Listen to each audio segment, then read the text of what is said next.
নতুন সভাপতি হওয়ার পর প্রথম দিনেই বিসিবিতে এসে সবাইকে চমকে দিয়েছেন আমিনুল ইসলাম বুলবুল। টেস্ট কিংবা ওয়ানডে নয়, একটা টি-20 ইনিংস খেলতে চান আমিনুল ইসলাম বুলবুল। টি-20 ইনিংসের যাত্রাটা করেছেন বিভিন্ন জায়গা পরিদর্শন করে। বাংলাদেশ ক্রিকেট বোর্ড বিসিবিতে প্রথম দিনে এসেই এমন ঘোষণা দিয়েছেন।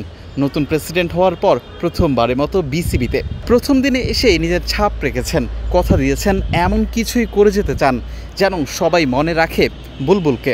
শনিবার বোর্ড মিটিং শুরু হওয়ার আগে বিসিবি একাডেমি ভবন পরিদর্শন করেন দেশের সাবেক এই অধিনায়ক। কিছু সময়ের জন্য ভেতরে গিয়ে অবস্থান করেন। তবে চ্যালেঞ্জটা মোটেও সহজ হবে না বুলবুলের জন্য, মোটা দাগেই বলা যায়। দুঃসময়ে বাংলাদেশ ক্রিকেটের দায়িত্ব নিয়েছেন, যেখানে মাঠ কিংবা মাঠের বাইরে একসঙ্গে খারাপ সময় পার করছে দেশের ক্রিকেট। সেখান থেকে ঘুরে দাঁড়ানোটা এক প্রকার চ্যালেঞ্জই হবে বুলবুলের জন্য। টাইগার ক্রিকেটের সঙ্গে সম্পর্কটা অনেক দিনের। এরপর আইসিসিতে চাকরি করেছেন, যেখানে আইসিসি গেম ডেভেলপমেন্ট ম্যানেজার হিসেবে দীর্ঘদিন কাজ করার অভিজ্ঞতা আছে বুলবুলের। আফগানিস্তান ক্রিকেটের উত্থানের নেপথ্যে অনেক বড় কৃতিত্ব বাংলাদেশ ক্রিকেট বোর্ডের নতুন সভাপতির। গেম ডেভেলপমেন্ট ম্যানেজার হিসেবে এশিয়ান অঞ্চলে কাজ করেছেন তিনি।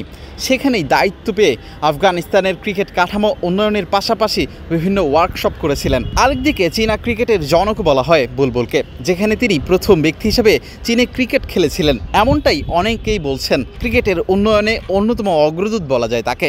আর সেই ব্যক্তিটাই যখন দায়িত্ব নিয়েছেন বাংলাদেশ ক্রিকেটের, নতুন করে আমরা স্বপ্ন দেখতেই পারি এই মানুষের হাত ধরে হয়তো আবার ঘুরে দাঁড়াবে লাল সবুজের ক্রিকেট। বাংলাদেশের ক্রিকেট ঘুরে দাঁড়াবে, এমনটাই স্বপ্ন আমাদের। এটাই লাল সবুজরা প্রত্যাশা করে তার কাছ থেকে।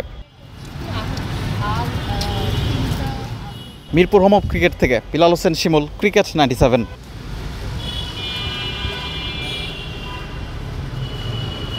দেশ জুড়ে তোলপাড় ওয়ালটন ফ্রিজ কিনে আপনিও হয়ে যেতে পারেন মিলেনিয়ার।